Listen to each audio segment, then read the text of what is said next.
नमस्ते, आदाब, नमस्कार। मैं तुंदा अपना सुभाष ब्राह्मणु अज थुआढ़े कन्नै रूबरू हाँ एक बड़ी के खूबसूरत जगह जिहदा नां है काला ठिल। काला ठिल डिस्ट्रिक्ट उधमपुर ते तहसील बसंतगढ़ का एक बड़ा के खूबसूरत पहाड़ी इलाका है।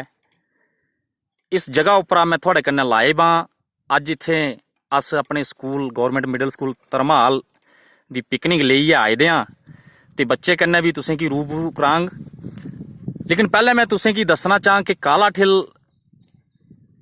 एक ऐसी उच्ची जगह है जित्थों एक पासै बसंतगढ़ दे इलाके तुस दिक्खी सकदे हो, जियां ब्याना चौं है, रसली ठुकराई है, ककड़ी दी धार है ते पिच्छें दूर पालै कन्नै भरोए दा करोलू भी लब्भा करदा है।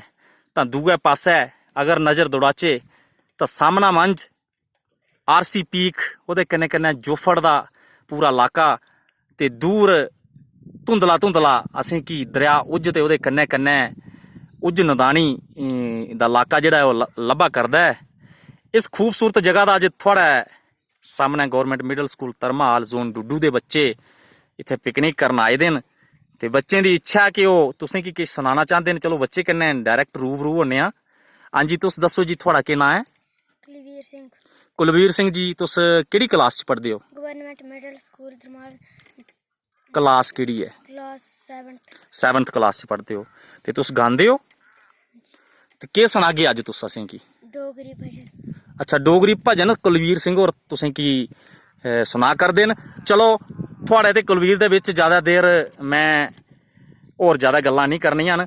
लाओ काला ठिल धार दा एह् खूबसूरत देहा डोगरी भजन थुआढ़े आस्तै पेश करा दे न government middle school Dharmal zone Dudu district Udhampur दे कुलवीर सिंह ते उनके साथी। कुलवीर जी प्लीज।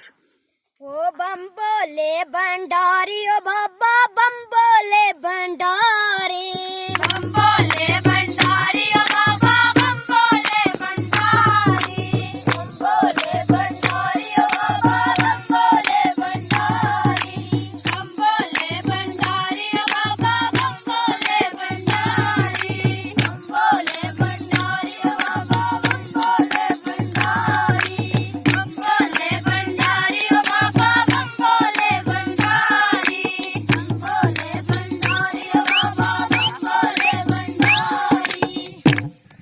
हो सारी दुनिया तारी, ओ बाबा सारी दुनिया तारी, सारी दुनिया तारी, ओ बाबा सारी दुनिया तारी, सारी दुनिया तारी, ओ बाबा सारी दुनिया तारी, सारी दुनिया तारी, ओ बाबा सारी दुनिया तारी, सारी दुनिया तारी, ओ बाबा सारी दुनिया तारी, सारी दुनिया तारी, ओ बाबा सारी दुनिया तारी, सारी दुनिया तारी, ओ बाबा सारी दुनिया तारी। ओ पहली इत बसिया गौरा मन कीती है, पहली इत बसिया गौरा मन कीती है, ओ उन्हां नू जगह अपने दाए अंग दित्ती है, उन्हां नू जगह अपने दाए अंग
भंडारी ओ बाबा बम बोले भंडारी